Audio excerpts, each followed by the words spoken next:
সন্দেহ শরীর খারাপ সে আর মায়া দেশের কি হয়েছে জানি না।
মাতা পিতা স্থান গৃহ শয্যাসন আর এসব কৃষ্ণের শুদ্ধ সত্যের বিকাশ। সত্যং বিশুদ্ধং বসুদেব শব্দিতম যদিয়তে তত্র প্রমাণ অভাবৃত সত্যে চ তস্মিন ভগবান বাসুদেব যদর্শজনে মনসা বিধীয়তে। শ্রী মহাদেব বলিয়াছেন, ভগবানের স্বরূপ শক্তিগত সন্ধিনী প্রভাব হইতে শুদ্ধ সত্যরূপ যে নিত্যতত্ত্ব আছে তাহারই নাম বসুদেব।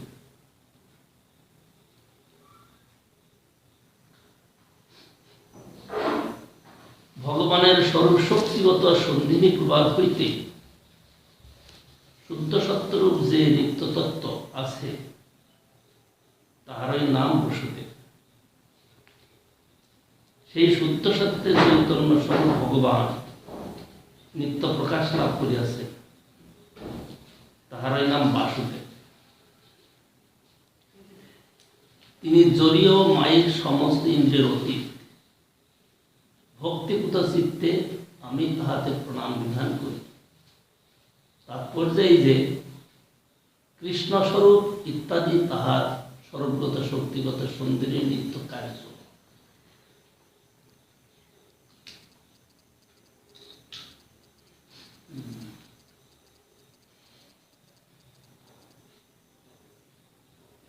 কৃষ্ণে ভগবত্তা জ্ঞান সম্বিতের সার, ব্রহ্ম জ্ঞানাদিক সব তার পরিবার।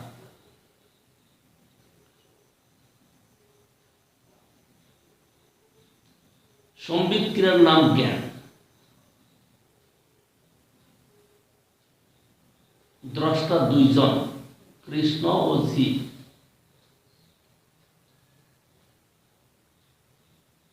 কৃষ্ণের দর্শন পূর্ণজ্ঞানমূলক বলিয়া তাহার সংবেদন কার্যে অন্তর নাই।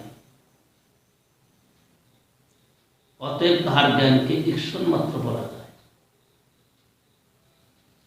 জীবের দর্শনে অনেক অন্তর আছে, অতএব তাহার দর্শনকে সংবেদন স্বরূপ জ্ঞান বলে।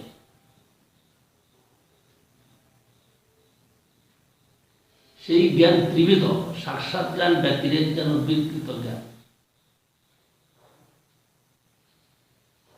জড় বিষয়ে জীবের জড়েন্দ্রিয় দ্বারা যে জ্ঞান তাহা কখনোই নির্মল নয়, সুতরাং বিকৃত। তাহা মায়া শক্তিগত সম্বিতের বিকৃতিময় ক্রিয়া। জড় ব্যতিরেক নির্বিশেষ জ্ঞান জড়জ্ঞানের সম্বন্ধাশ্রিত হওয়ায় তাহা ক্ষুদ্র। তাহা কেবল জীবগত সম্বিত শক্তির কার্য, অতএব অসম্পূর্ণ। এই সকল জ্ঞানের নাম ব্রহ্মজ্ঞান, আত্মজ্ঞান, নির্বিশেষ জ্ঞান, অভেদ জ্ঞান ইত্যাদি। জীবগত সম্বিত শক্তি যখন ইহাদি বিষয়ে যুক্ত হয়ে জীবকে কৃপা করেন, তখন কৃষ্ণে ভগবত্তা জ্ঞান জন্মে। অতএব তাই সম্বিতের সার। ব্রহ্মজ্ঞান ও বিষয় জ্ঞান তার পরিবার, অর্থাৎ অবস্থাভেদে আবরণ মাত্র।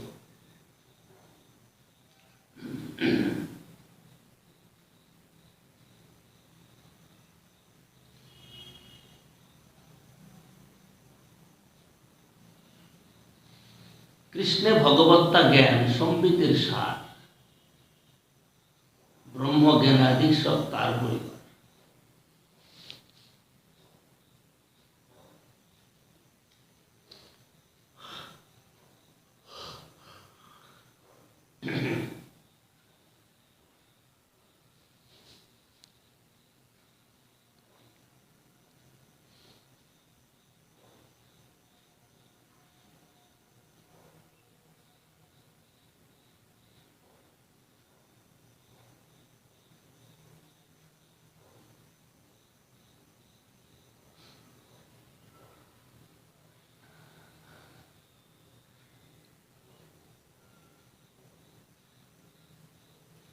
চিৎগত সম্বিত শক্তি যখন নাদিনীর সহিত যুক্ত হইয়া জীবে কৃপা করেন, তখন কৃষ্ণের ভগবত্তা জ্ঞান জন্মে।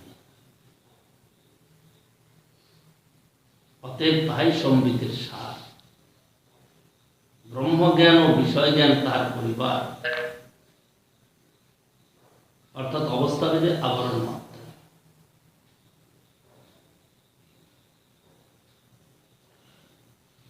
নাদিনীর সার প্রেম, প্রেম সার ভাব, ভাবের পরমকাষ্ঠা নাম মহাভাব।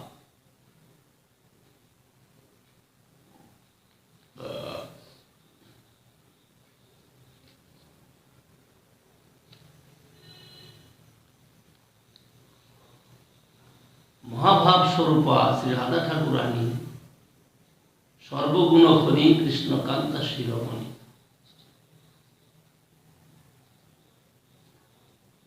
নাদিনীর ক্রিয়ার নাম প্রেম। ওটা তোমার ফটফট করছে কি ওখানে বলছে? নাদিনীর ক্রিয়ার নাম প্রেম। সেই প্রেম দুই প্রকার, অর্থাৎ শুদ্ধ প্রেম ও মিশ্র প্রেম।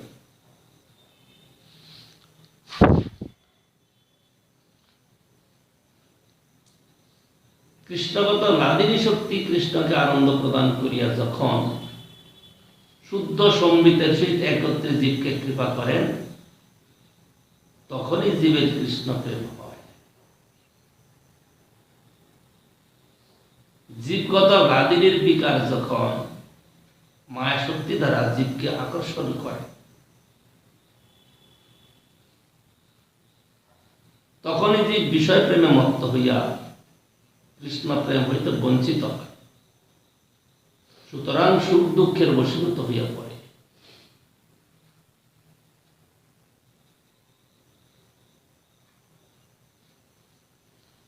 নাদিনীর ক্রিয়ার নাম প্রেম।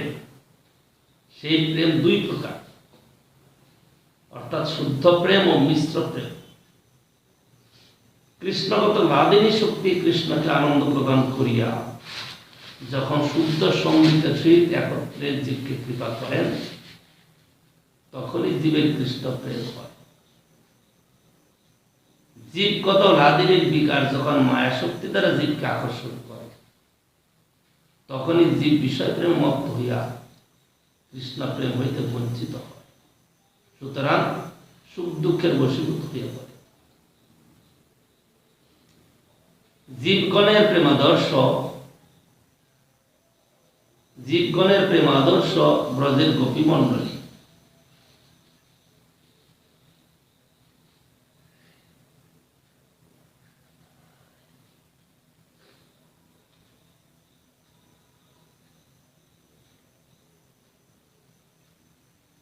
তাহাদের মধ্যে শ্রী রাধা সর্বাধিকা। চিৎসর্গত নাদিনীর সার যে প্রেমা এবং প্রেমের যে সার ভাব, প্রেমের সার যে ভাব, আবার সেই ভাবের পরাকাষ্ঠা যে মহাভাব, তাহাই শ্রীমতী রাধিকা ঠাকুরানী।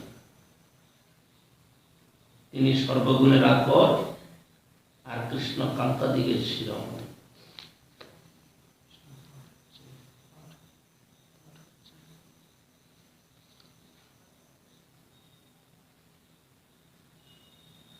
এই কথাগুলো কিছু বুঝতে পারলে? কিছু বুঝলে? কিছু বুঝেছ? আমি কাল বা পরশুদিন বলেছিলাম এই বিষয়ে, সৎ চিৎ আনন্দ, সচ্চিদানন্দ স্বরূপ হলেন ভগবান, তাই তো? সৎ হইল নিত্য, চিরকাল যেটা আছে। চিৎ মানে জ্ঞানময়, আর ঘাতিনী মানে আনন্দ স্বরূপ। তার বিকৃত স্বরূপ জগতেও এই সচ্চিদানন্দ রয়েছে, কিন্তু এটা হলো মাইক, আর সেটা হলো চিৎ। চিতের বিকৃত অবস্থা মাইক জগতে জীবের উপর পড়েছে।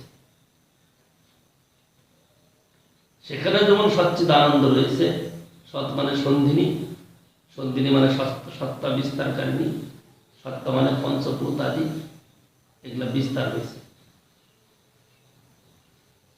সতের দ্বারা। চিৎ মানে জ্ঞান। এই সত্তার মধ্যে থেকে জীব এই সত্তার যে জ্ঞান লাভ করছে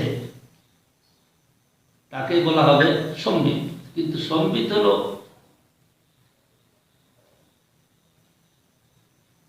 ভগবত সম্বন্ধী, কিন্তু এটা আবার জীব সম্বন্ধেও আসছে।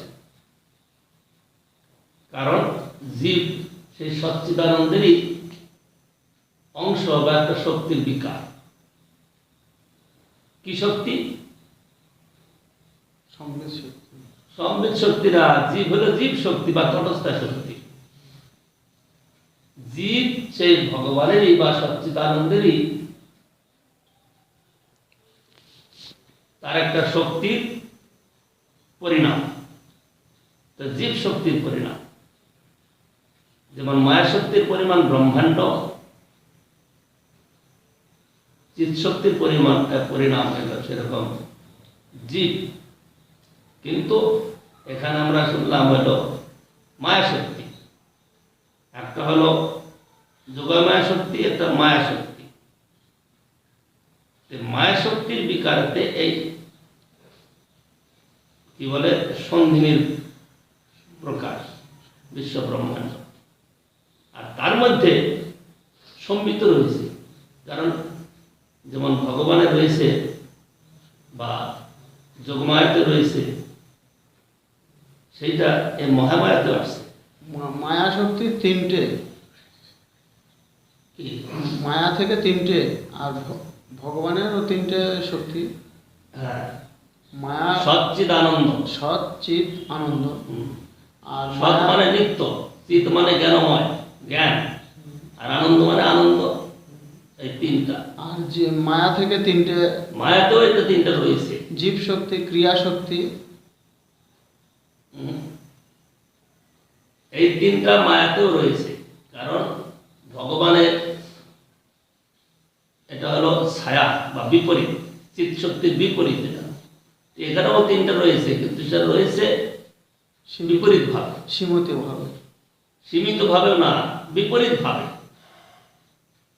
ওটা মানে নিত্য আনন্দময় সত্তা, আর এটা নিত্য দুঃখময় সত্তা। এখানে বলছে না, এখানে শুনলাম সুখ দুঃখের বশীভূত হয়ে পড়ে। এই জগতে যে বস্তুটা রয়েছে আনন্দ, এটা সুখ দুঃখের এক প্রকার, বাস্তবিক আনন্দ নয়।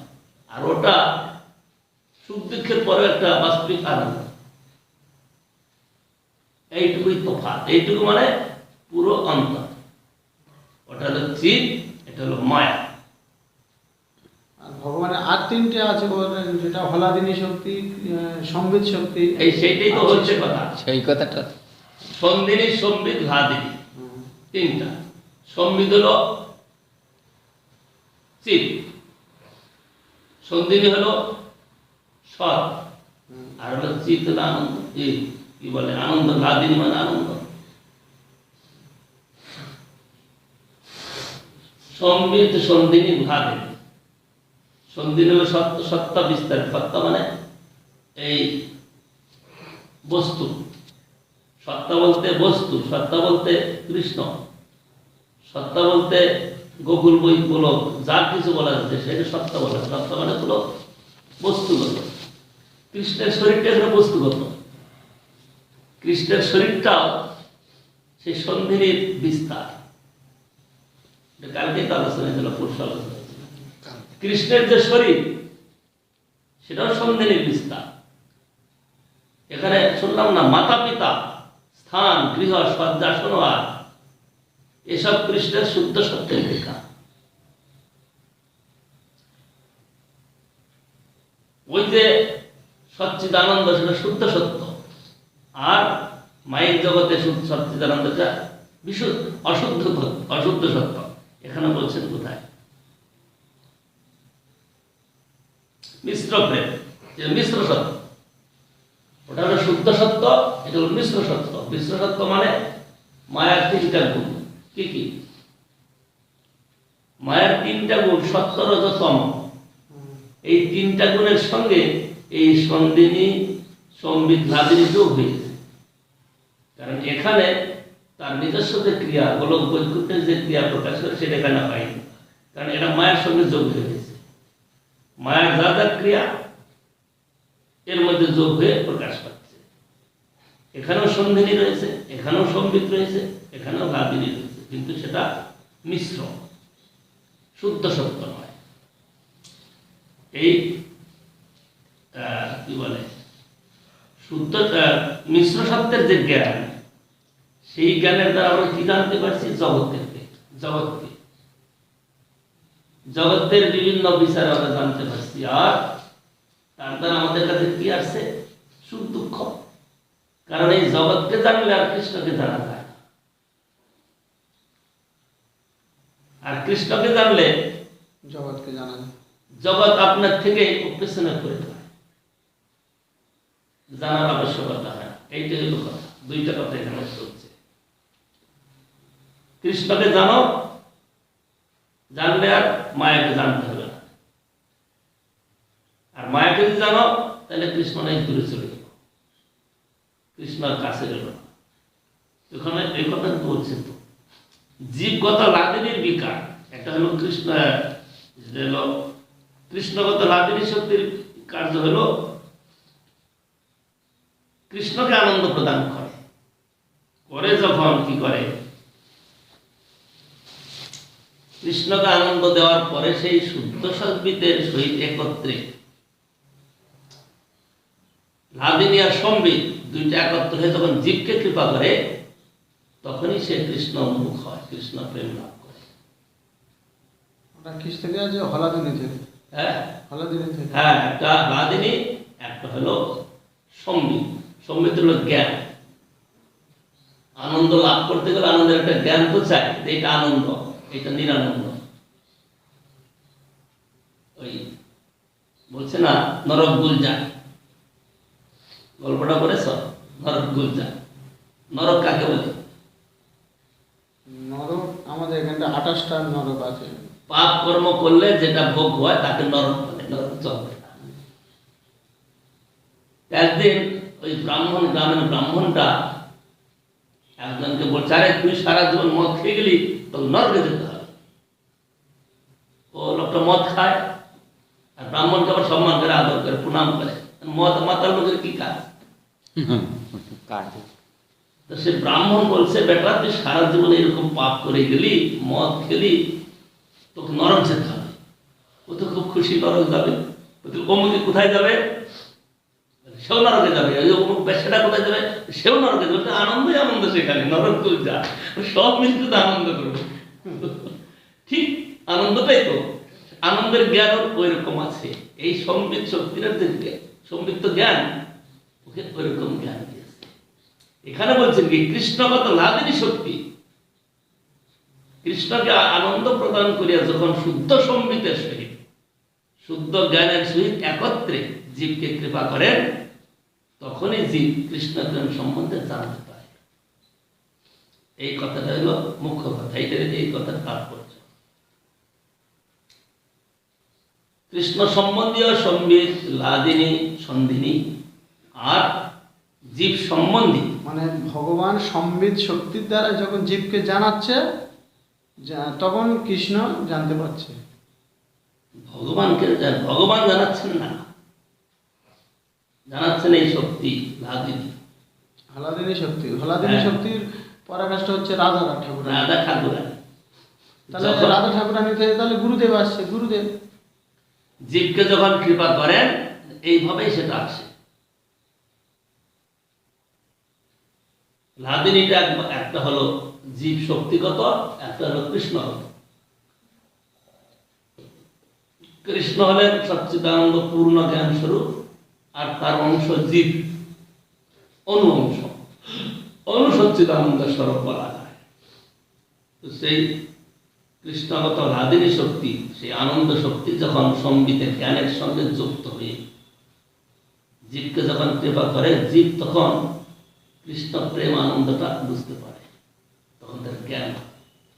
তাছাড়া এই জড়জ্ঞানটাকেই সে, জড় আনন্দটাকেই জড়জ্ঞানের সঙ্গে আনন্দ উপভোগ করে। এই আনন্দটা হলো দুঃখগত। এই আনন্দটা প্রকৃত আনন্দ নয়, এটা দুঃখ। কারণ কৃষ্ণ শূন্য যে জিনিসটা, সেটাই দুঃখ হয়, সেটা জড়জগতে, কারণ এটা নিত্য থাকে না।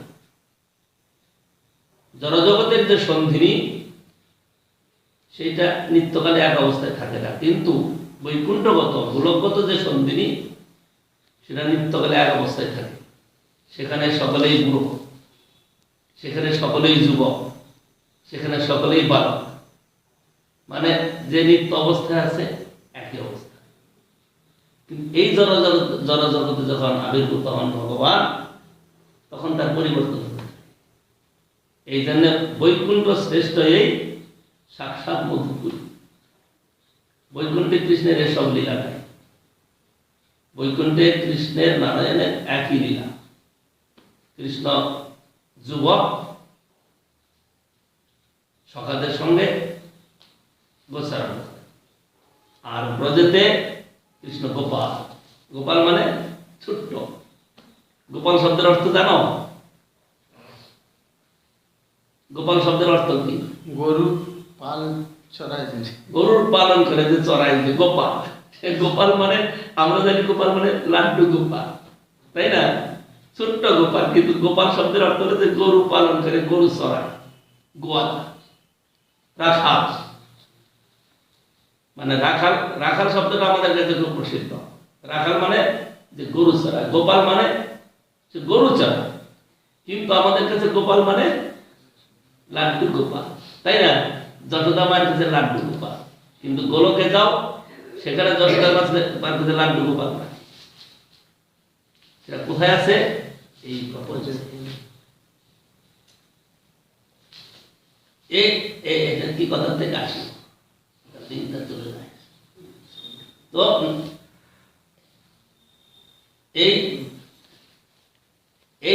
এই যে প্রেম, এই যে ভাব, এটা জগতে পেতে পারে, এটা বৈকুণ্ঠাদিতে না।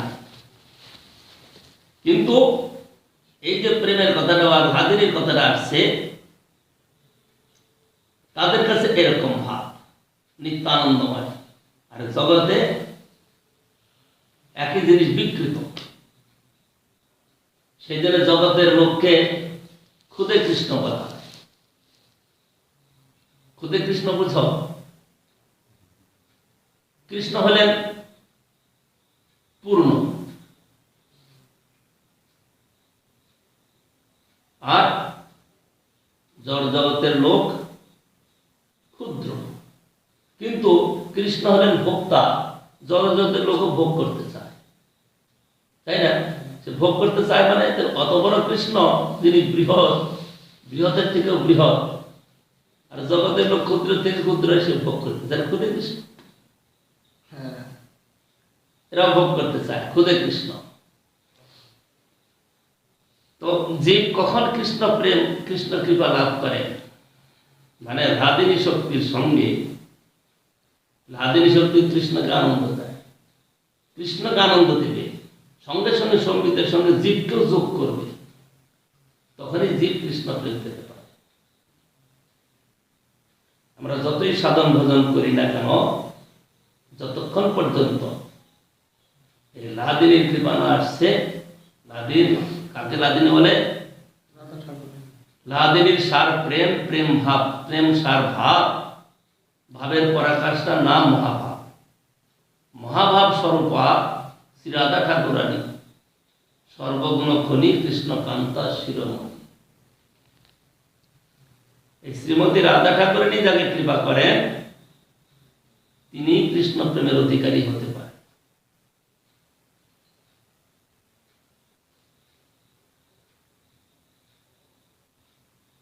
জীবগত লাদিনীর বিকার যখন মায়া শক্তি দ্বারা জীবকে আকর্ষণ করে, তখনই জীব বিষয় প্রেমে মত্ত হইয়া কৃষ্ণ প্রেম হইতে বঞ্চিত হয়, সুতরাং সুখ দুঃখের বশীভূত হয়ে পড়ে। জীবগণের প্রেমাদর্শ ব্রজের গোপীমণ্ডলী, ব্রজবাসী বা গোপীগণের উদ্দেশ্য কি? কৃষ্ণকে আনন্দ দেওয়া, সুখী করা, তাদের উদ্দেশ্য। তাহলে জীবগণের উদ্দেশ্য কি হবে? কৃষ্ণকে সুখী করা। যারা কৃষ্ণকে সুখ প্রদান করে তারাই ভক্ত, তারাই প্রেমিক। তার মধ্যে সর্বশ্রেষ্ঠ হলেন কে? শ্রীমতী রাধা ঠাকুরানী। মহাভাব স্বরূপা শ্রী রাধা ঠাকুরানী। মহাভাব স্বরূপ মানে কি? এখানে লাদিনীর সার প্রেম। প্রেমটা কখন হয়? লাদিনী সম্বিত দুইটা এক হয়ে যখন কৃষ্ণ সম্বন্ধী হয়, তখনই কৃষ্ণ প্রেম হয়। তাহলে কৃষ্ণ প্রেম লাদিনীর সার হলো। লাদিনী আর সম্বিত, লাদিনী মানে আনন্দ, সম্বিত মানে জ্ঞান, এই দুইটা যোগ হয়ে কৃষ্ণকে আনন্দ প্রদান করে। কৃষ্ণ যখন জানতে পারে, আনন্দ ভোগ করে, তখন সেই লাদিনী বা সম্বিত দুজনে মিলাবার জীবকে কৃপা করে। কারণ কৃষ্ণ একা একা আনন্দ ভোগ করবে কি করে? আর শ্রীমতী রাধা ঠাকুরানী একাই কৃষ্ণকে সুখ দেবে তাও তো নয়, সে অন্যকেও নিয়ে দিতে চায়। এই জন্য তাকে সবচেয়ে বেশি কৃপাময়ী বলা হয়েছে। তিনি একাই কৃষ্ণকে সুখ দিয়ে সুখী করতে পারেন নয়, তিনি অন্যদেরকেও সুযোগ করে দেন। তার জন্য তিনি প্রতিনিধি রাখেন, আরো ভক্ত জোটাও, আরো লোক জোটাও। কৃষ্ণ অনন্ত ভোক্তা, তাকে সুখী করার জন্য এই দুই হাতে দুই চোখে মুখে হবে না, আরো অনেক চাই, অনেক চাই। সেই জন্য যাদের সংস্কার আছে, সেই সংস্কারবন্ত জীবগণকে আকর্ষণ করে কৃষ্ণ সেবায় লাগানো হয়। এটা শ্রীমতী রাধা ঠাকুরানীর কাজ। রাধা ঠাকুরানীর প্রতিনিধি জগতে থাকে, তারা জীবগণকে কৃপা করে, তারা কৃষ্ণ প্রেম প্রদান করে এই সম্বিত আর লাদিনীর সঙ্গে যোগ হয়ে। জীবগণের প্রেমাদর্শ ব্রজের গোপীমণ্ডলী, তাহাদের মধ্যে শ্রী রাধা সর্বাধিকা। চিৎ স্বরূপগত লাদিনীর সাহায্যে প্রেমা এবং প্রেমের সাহায্যে ভাব, আবার সেই ভাবের পরাকাষ্ঠা যে মহাভাব, তাই শ্রীমতী রাধিকা ঠাকুরানী। আমরা আমাদের চোখে শ্রীমতী রাধা ঠাকুরানীকে একটা নারী মূর্তি দর্শন করতে পারি, কিন্তু তিনি মহাভাব স্বরূপ।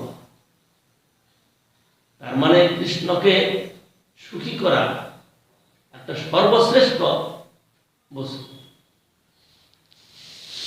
কৃষ্ণকে সুখী করার প্রথম নাম হলো প্রেম। কারণ লাদেনীর ক্রিয়ার নাম হলো প্রেম। লাদেনীর ক্রিয়ার নাম, লাদেনীর ক্রিয়া কি? আনন্দ প্রদান করা। সম্বিতের সঙ্গে যোগ হয়ে তিনি কৃষ্ণকে আনন্দ প্রদান করেন। লাদেনী, লাদেনীর সারটা হলো প্রেম, আর প্রেম সার ভাব, ভাবের পরমকাষ্ঠা নাম মহাভাব। সেই প্রেমের মহাভাব স্বরূপা শ্রীমতী রাধা ঠাকুরানী। তার মানে কৃষ্ণকে যে সুখ দেবে, আনন্দ দেবে, লাদেনী আর সম্বিত মিলে, সেটার পরম রূপা, পরম একটা রূপ হলেন শ্রীমতী রাধা ঠাকুরানী। তিনি সর্বগুণের আকর, আর তিনি কৃষ্ণ কান্তাদিগের শিরোমণি। ব্রজের যত গোপী আছেন তিনি সকলের শ্রেষ্ঠা। ওই আমরা কীর্তন করি, রাধে জয় জয় মাধব দৈতে, গোকুল তরণী মণ্ডল মোহিতে। অর্থ কি হল? গোকুল তরণী মণ্ডল মোহিতে।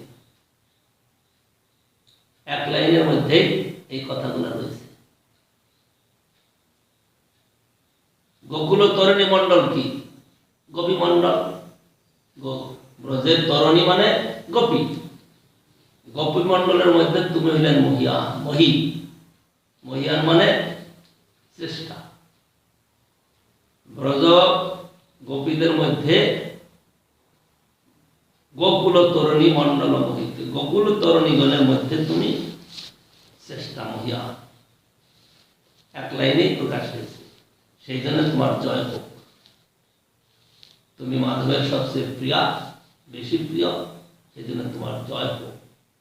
রাধে জয় জয় মাধব দ্বৈতে। মাধব দ্বৈত মানে, দ্বৈত মানে প্রিয়। তুমি মাধবের প্রিয়, সেই রাধে তোমার জয় হোক, তোমার জয় হোক। তুমি গোকুল তরুণী মণ্ডল যে আছে, তরুণী মানে যুবতী, গোপীগণ। গোপীগণের মধ্যে তুমি হলে সর্বশ্রেষ্ঠা, মহিয়সী।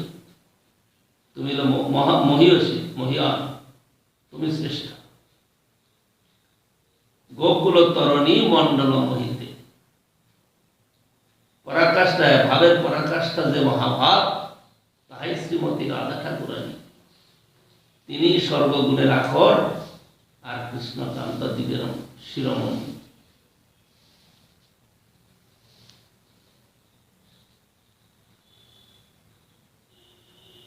তৈরূপী উভয়ের মধ্যে রাধিকা সর্বদাধিকা, মহাভাব স্বরূপেয় গুণরতি বরিয়সী। এখানে আর একটা কথা বলছে, ব্রজেতে দুইজন শ্রেষ্ঠা নায়িকা। কে কে? একজন হলেন চন্দ্রাবলী, আর একজন হলেন শ্রীমতী রাধিকা। তৈরূপী উভয়ের মধ্যে, দুইজনের মধ্যে রাধিকা সর্বাধিকা। এই দুইজনের মধ্যে যে রাধিকা আছেন, তিনি হলেন সর্বশ্রেষ্ঠ। এই দুইজন নায়িকার দুটো গ্রুপ আছে। চন্দ্রাবলী কেন এখানে এলো? সেইটাই তো লীলা, সেইটাই তো ভগবানের লীলা বৈশিষ্ট্য। সেখানে দুইজন নায়িকা। যদি বলছিলাম না, এই চন্দ্রাবলী আসলো কোথা থেকে? চন্দ্রাবলী হলেন বিভীষণের কন্যা। নামটা তো বলে যাচ্ছে। চন্দ্রাবলী হলেন বিভীষণের কন্যা। যখন সীতাদেবীকে হরণ করে সেই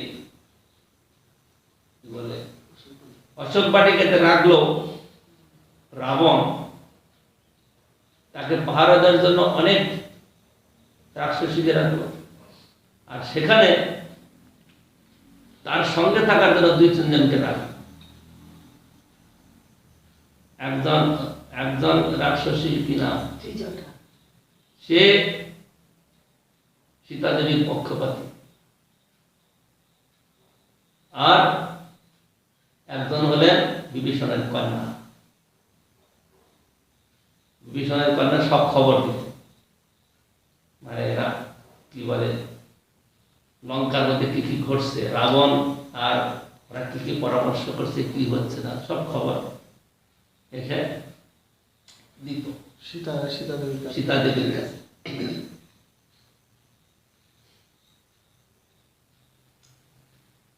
একদিন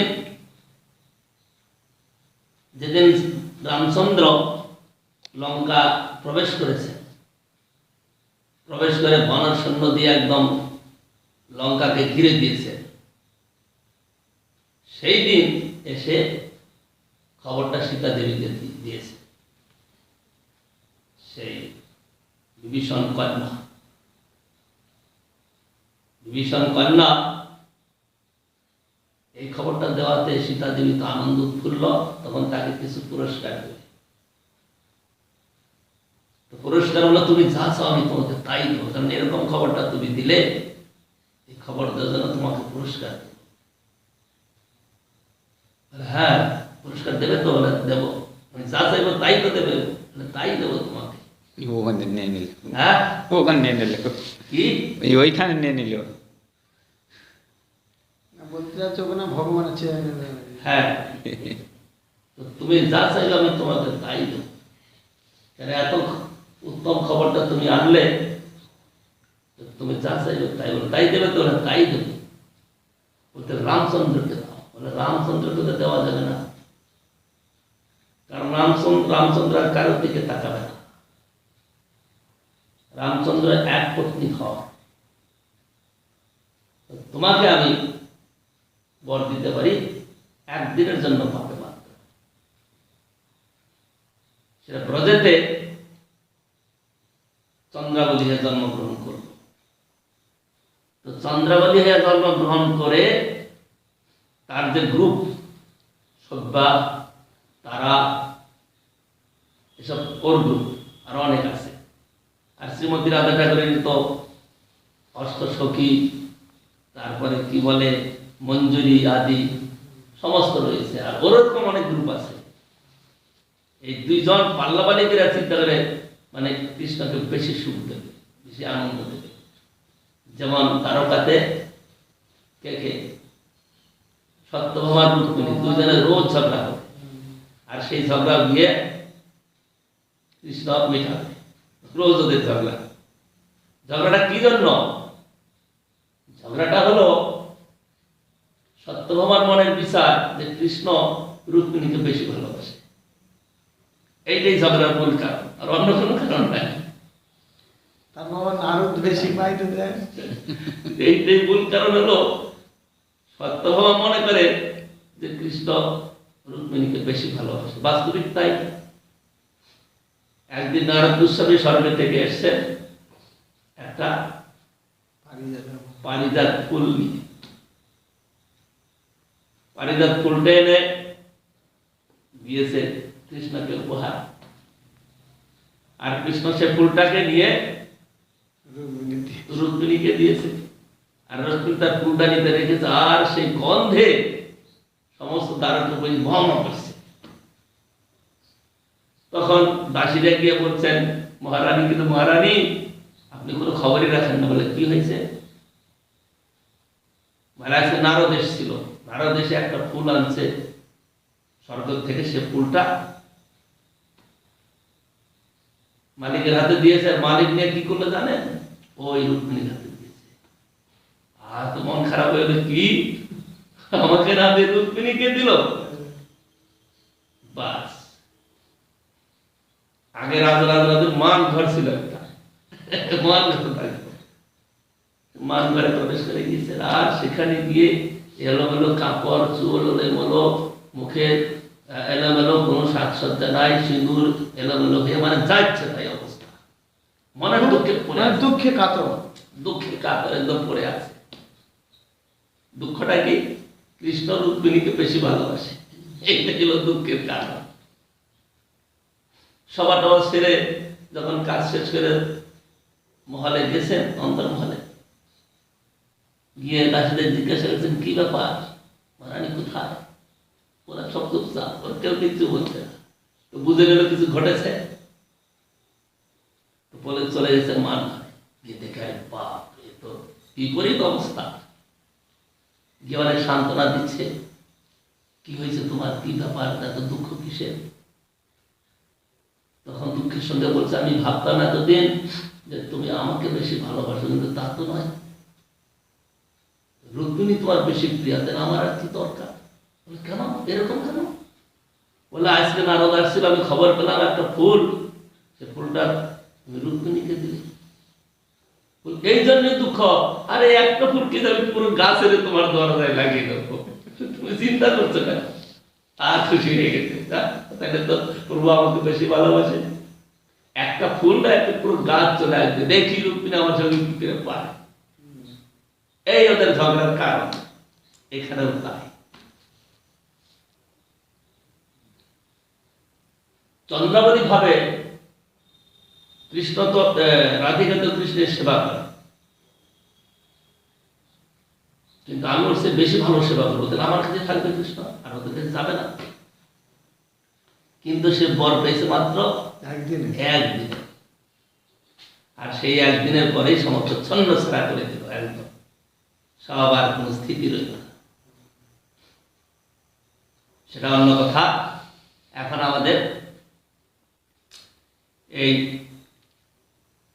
কৃষ্ণের ভগবত্তা জ্ঞান সম্বিতের সার, ব্রহ্ম জ্ঞানাদিক সব তার পরিবার।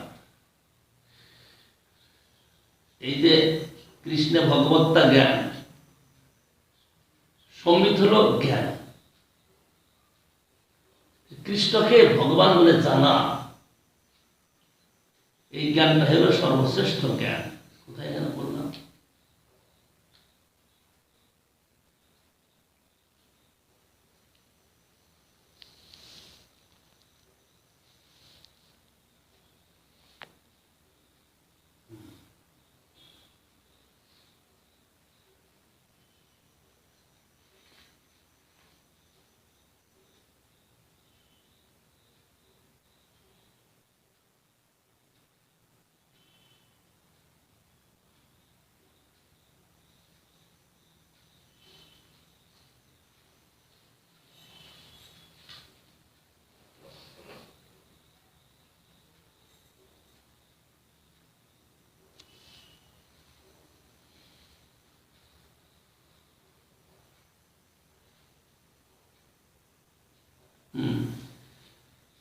চিৎগত সম্বিত শক্তি যখন লাদিনীর সঙ্গে যুক্ত হইয়া জীবকে কৃপা করেন, তখন কৃষ্ণের ভগবত্তার জ্ঞান জন্মে।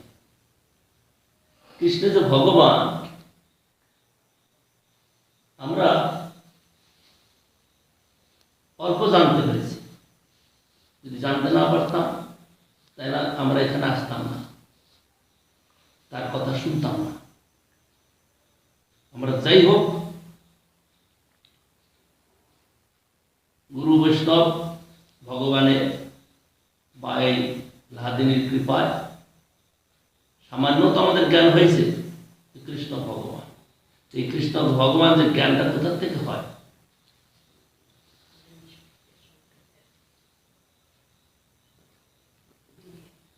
হ্যাঁ, চিৎগত সম্বিত শক্তি, চিৎগত সম্বিত, জড়গত সম্বিত নয়, মায়া সম্বিত নয়। চিৎগত সম্বিত মানে জ্ঞান।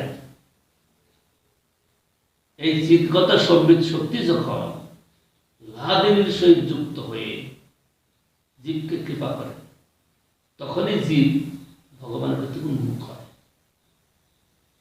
এখন আমরা যারা উন্মুখ হয়েছি তাদের প্রতি লাদিনীর কৃপা অবশ্যই আছে। লাদিনী মানে শ্রীমতী রাধা ঠাকুর। এই কৃপাটাকে আমরা কৃপা বলে মনে করছি, কিন্তু একেবারেই নগণ্য। নগণ্য মানে কোটি কোটি ভাগের এক ভাগও বলা যায় না। তাহলেও আমরা কৃষ্ণ যে ভগবান, গৌর সুন্দর যে ভগবান, গুরুদেব যে পথ প্রদর্শক, এই জ্ঞানটুকু আমাদের সামান্য মানে কোটি কোটি ভাগের এক ভাগ হলেও হয়েছে। এটাতে আবার বিচলিত হয়ে যেতে পারে, কারণ এত ক্ষুদ্র যে এটাতে কখনো বিচলিত হতে পারে। তা সত্ত্বেও আমরা এইটুকু লাভ করেছি। কি হয়েছে? চিৎগত সম্বিত শক্তি লাদিনীর সঙ্গে যুক্ত হয়ে জীবকে কৃপা করে। জীবকে যখন কৃপা করেছে তখনই কৃষ্ণের ভগবত্তার জ্ঞান জন্মে। এই জ্ঞানটুকুই হলো সম্বিতের সার। কৃষ্ণে ভগবত্তার জ্ঞান, সম্বিত মানে জ্ঞান। যদি তোমার জ্ঞান হয়েছে, সর্বশ্রেষ্ঠ জ্ঞান কি? কৃষ্ণ ভগবান। এইটাই প্রকৃত জ্ঞান, আর এইটাই সম্বিতের সার। সম্বিত মানে জ্ঞান, সন্ধিনী মানে সত্তা বিস্তারকারী, লাদিনী মানে আনন্দ। তো সম্বিত লাদিনীর সঙ্গে যুক্ত হয়ে যখন জীবকে কৃপা করেন, তখনই জীব জানতে পারে যে কৃষ্ণ ভগবান। এই জ্ঞানটা মানে এই কৃপাটা যখন ক্রমে ক্রমে বাড়তে থাকবে, তখন কৃষ্ণের নাম, রূপ, লীলা, পরিকর আদির সম্বন্ধে অধিক থেকে অধিক প্রবেশ করতে পারবে। কৃপা না হলে পারবে না।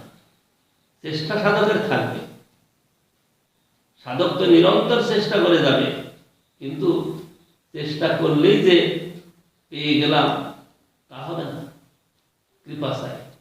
সেই জন্য ওই 2 আঙ্গুলের কথা বলছেন। মা যশোদা কৃষ্ণকে বাঁধতে যাচ্ছেন, সেখানে 2 আঙ্গুলের কম করছে। কৃপার চেষ্টা, এদিকে তার কৃপা, এদিকে সাধকের চেষ্টা। সাধক মানে মা, মা কিন্তু সেখানে সাধক নয়, সাধিকা নয়, সর্বশ্রেষ্ঠ স্তরে তিনি ভক্ত।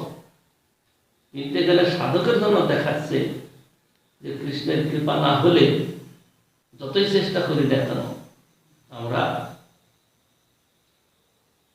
তার সম্বন্ধে জানতে পারি না।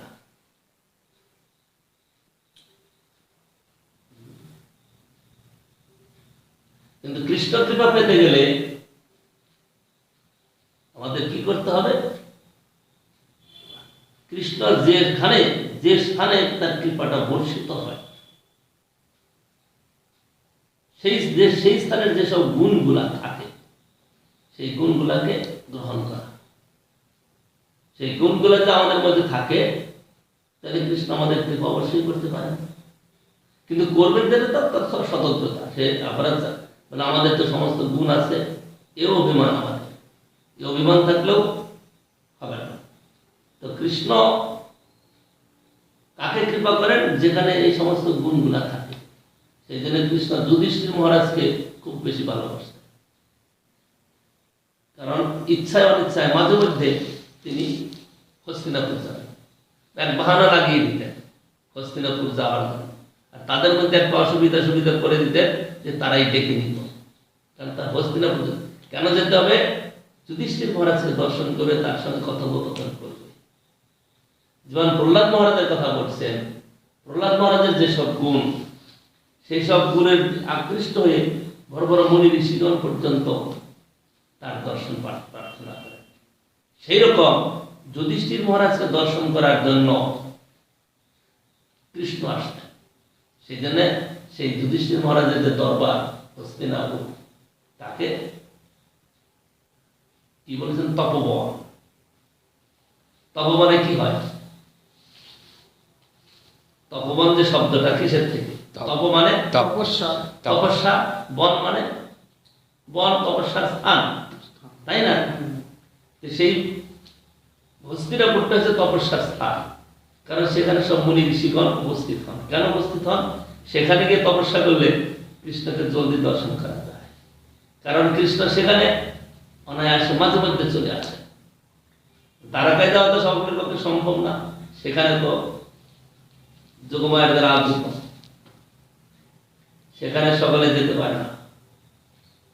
সেই জন্য মুনি ঋষিগণ এই তপবনে আসতেন। তপবনটা মানে এই কি বলে যুধিষ্ঠির মহারাজ হস্তিনাপুর আসতেন, মাঝে মাঝে কৃষ্ণ আসতেন আর সেখানে মুনি ঋষিরা উপস্থিত হতেন, কারণ যুধিষ্ঠির মহারাজের গুণে আকৃষ্ট হয়ে। ওখানে তপবন বলেছে, আবার রাম রাম অবতারে তো ওখানে এক জায়গায় তপবন বলেছে। সে তো একটা তপস্যার স্থান, ওটাকে তপবন বলে, তপবন নয় ওটা। বলছেন যুধিষ্ঠির মহারাজ যেখানে অবস্থান করেন সেটা তপবনের মতো, কারণ এই জন্য বলছেন যে তপস্যা করে ভগবানকে লাভ করা যায়, সেটাকে বলে তপবন। কিন্তু সেই যুধিষ্ঠির মহারাজের স্থানেতে ভগবান স্বয়ংই চলে আসেন, সেটা তপবনের মতো নয়। এইভাবে তুলনা দিয়েছেন।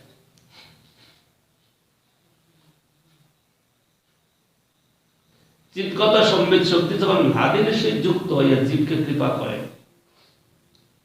তখন কৃষ্ণে ভগবত্তা জ্ঞান জন্মে। অতএব তাহাই সম্বিতের সার। কৃষ্ণে ভগবত্তা জ্ঞান সম্বিতের সার। সম্বিত মানে জ্ঞান।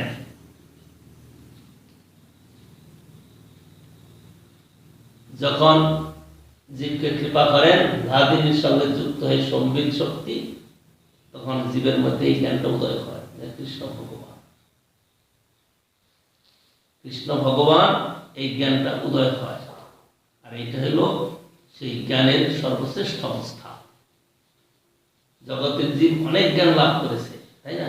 চন্দ্রে যাচ্ছে, মঙ্গলে যাচ্ছে, বড় বড় বোম বানাচ্ছে, অনেক জ্ঞান, অনেক রকমের মানে কি বলে ইলেকট্রনিক বস্তু আবিষ্কার করছে, সমস্ত জ্ঞান আছে, কিন্তু সেই জ্ঞানের সার কথা হলো কৃষ্ণকে ভগবান বলে জানা।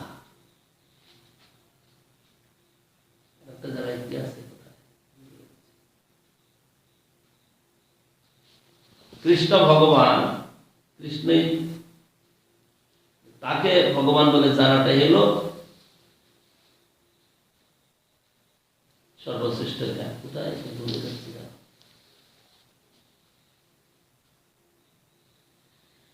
মনে থাকে না।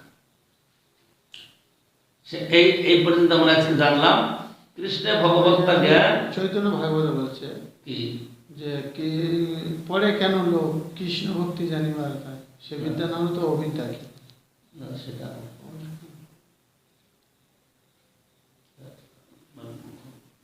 সময় মনে পড়ে। কৃষ্ণে ভগবত্তা জ্ঞান সম্বিতের সার, ব্রহ্ম জ্ঞানাদিক সব তার পরিবার। ব্রহ্ম জ্ঞানাদিক তার পরিবার কেন? ব্রহ্মকে বলছেন কৃষ্ণের অঙ্গজ্যোতি। এইসব মানে কৃষ্ণকে যদি জানা যায় তাহলে এইসব জ্ঞান অনায়াসে চলে আসে। সেই জন্য কৃষ্ণ জ্ঞান হওয়াটাই প্রয়োজন, সেইটাই সম্বিত শক্তির সর্বশ্রেষ্ঠ অবস্থা। কৃষ্ণে ভগবত্তা জ্ঞান সম্বিতের সার, ব্রহ্ম জ্ঞানাদি সব তার পরিবার। নাদিনীর সার প্রেম, প্রেম সার ভাব, ভাবের পরাকাষ্ঠা নাম মহাভাব। আজকে আমরা এই পর্যন্ত জানলাম, তারপরে আবার দেখা যাবে। এটা মানে মহাপ্রভু অবতীর্ণ হয়েছেন কি জন্য, এই কথাগুলো বোঝাতে পারে। মহাপ্রভুর কথা বোঝাতে গিয়ে কৃষ্ণের কথা বোঝাচ্ছে।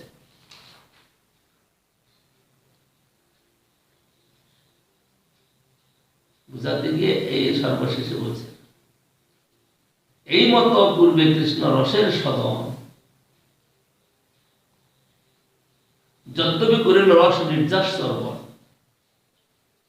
তথাপি নহিল তিন বাঞ্ছিত পূরণ, তাহা আস্বাদিতে যদি করিল যতন।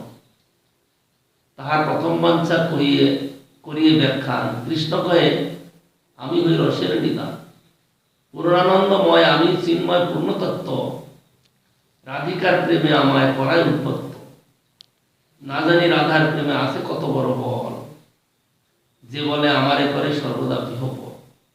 রাধিকার প্রেম গুরু, আমি শিষ্য নর, সদা আমার নানা নৃত্যে নাচাই উৎপট, নিজ প্রেমাস্বাদে মোর হয় যে আল্লাহ, তাহা হইতে কোটি গুণ রাধা প্রেমাস্বাদ।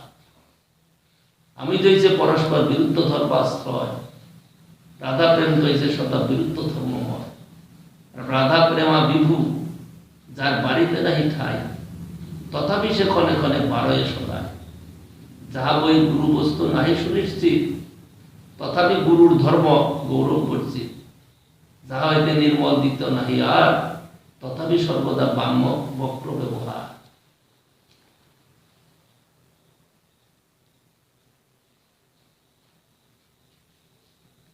এই রাধা প্রেমটা আস্বাদন করার জন্যই গৌর সুন্দর রূপে কৃষ্ণের অবতার। মানে শ্রীমতী রাধা ঠাকুরের কৃষ্ণের সেবা করে কি আনন্দ পায়, যে ভোগ করে সে তো আনন্দ পায়, কিন্তু যে সেবা করে সে কি আনন্দ পায় সেটা বলছেন। তাহা হয়তো কোটি কোটি রাধা প্রেম আস্বাদ। রাধা যে আস্বাদন করে, আমি যে আস্বাদন করি, তার সে কোটি কোটি গুণ বেশি আস্বাদন করে। এটা বলছেন কে? কৃষ্ণ। সুতরাং এই প্রেমটা আমাকে আস্বাদন করতে হবে। সেই প্রেম আর শ্রী রাধিকা পরমাশ্রয়, সেই প্রেম আর আমি হই কেবল বিষয়। আমি বিষয় মানে ভোগ করি, আর আশ্রয় মানে ভোগ জুগায়। বিষয় জাতীয় সুখ আমার আস্বাদ, আমার হইতে কোটি গুণ আশ্রয় রাখবা। আশ্রয় জাতীয় সুখ পাইতে যখন মন ধায়, যত্নে আস্বাদিতে নারী কি করি উপায়। কবু যদি এই প্রেমার হয়ে আশ্রয়, তবে এই প্রেমানন্দের অনুভব হয়। এত চিন্তি রহে কৃষ্ণ পরম কৌতুকী, হৃদয়ে বাড়াইয়ে প্রেম লোভ ধ্বংসী। এই এক সোনার লোভের কারণ, সমাধুর্য দেখি কৃষ্ণে করেন বিচার। এই এক সোনার লোভের প্রকার, সমাধুর্য দেখি কৃষ্ণ করেন বিচার। অদ্ভুত অনন্ত পূর্ণ মোর মদিনী মা, ত্রিজগতি ইহার কেহ নাহি পাইছি না। এই প্রেম দ্বারা নিত্য রাধিকা এখনই আমার মাধুর্যামৃত আস্বাদের সকলে। অপূর্ব কথা, এগুলা আমাদের সাধারণ বুদ্ধির অগম্য।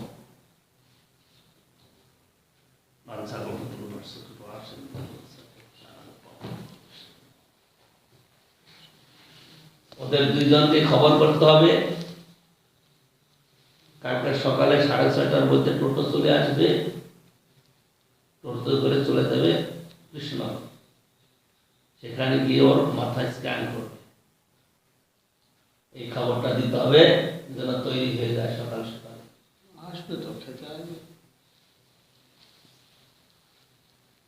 কি বলে মায়াদেশের কি হলো, সেও একদম বিশ্রামে চলে যাবে।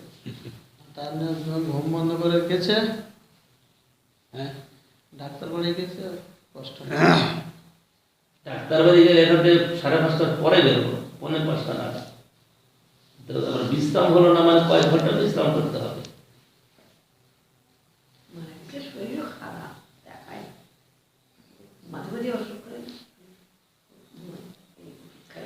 ঠিক আছে, কীর্তন করে তোমরা সমাধান করো। যদি গৌরাঙ্গ নহিত কেমনে হইত, কেমনে ধরিত দে। যদি গৌরাঙ্গ নহিত কেমনে হইত, কেমনে ধরিত দে। আরে রাধার মহিমা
বিভিন্ন কীর্তন বই বিভিন্ন রকম আছে, আমাদের একরকম, চৈতন্য মঠে একরকম,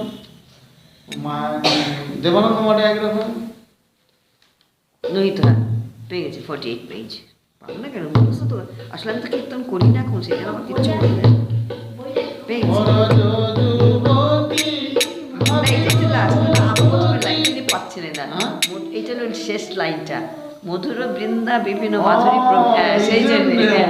এই ফুল মধুর বৃন্দা বিভিন্ন মাধুরী প্রবেশ চাতুরী করজ যুবতী ভাবের ভগবতী সভাপতি হইত আর গাও পুনঃ পুনঃ গোগানের পুনঃ শরণ হইয়া এ ভব সাগরে এমন দয়ালু নামে দিয়া আর পাশুর গৌরাঙ্গ বলিয়া নাগালো গৌরাঙ্গ বলিয়া নাগেল বলিয়া কেমনে ধরিল কে পাশুরহিয়া পাশান দিয়া কেমনে রহিয়াছে বসে পাশান হুনে গলে যেত আমার গৌরাঙ্গ গুণে নাম গাইত পাশান হুনে গলে যেত আরে কঠিন থেকেও পার কঠিন আমার মন পাশান্ত করল না রে হৃদয়ে পাশান বলে গেল আমার মন পাশান্ত করল না রে হরি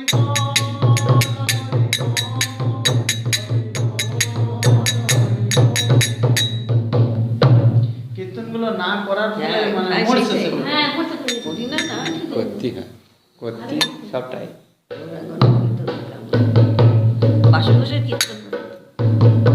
হরে কৃষ্ণ হরে